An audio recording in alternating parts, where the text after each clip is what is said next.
പരിസ്ഥിതി സൗഹൃദ മാസ്കുകൾ നിർമ്മിച്ചുകൊണ്ട് അബുദാബി ഖലീഫ യൂണിവേഴ്സിറ്റി ശ്രദ്ധേയമാകുന്നു. നവാ മാസ്ക് എന്ന് പേരിട്ടിരിക്കുന്ന പുതിയ മാസ്ക് നാനോ ഫൈബർ നാരുകൾ ചേർത്താണ് രൂപകൽപ്പന ചെയ്തിരിക്കുന്നത്.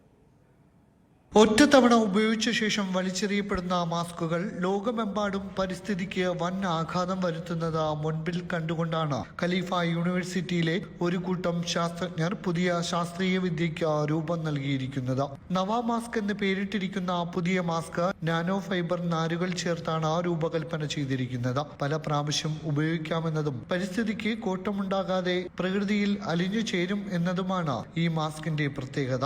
ഇറ്റലിയിലെ സെലനോ യൂണിവേഴ്സിറ്റിയുമായി ചേർന്ന് നടത്തിയ ഗവേഷണത്തിലൂടെയാണ് നാനോ ഫൈബർ മാസ്കുകൾ രൂപകൽപ്പന ചെയ്തിരിക്കുന്നത്. 99% ബാക്ടീരിയകളെ തടയാൻ കഴിയുന്ന മാസ്കിന് തൊലിപ്പുറത്തുണ്ടാകുന്ന ചൊറിച്ചിലടക്കമുള്ള അലർജി രോഗങ്ങളെ തടുക്കാനുമുള്ള കഴിവുമുണ്ടെന്നാണ് യൂണിവേഴ്സിറ്റി അധികൃതരുടെ വെളിപ്പെടുത്തൽ. രണ്ടാംഘട്ട പരീക്ഷണങ്ങളിലൂടെ മാസ്കുകളുടെ നിലവാരത്തെ കൂടുതൽ മെച്ചപ്പെടുത്താനുള്ള ശ്രമത്തിലാണ് ശാസ്ത്രജ്ഞർ. Mathrubhumi news, Abu Dhabi.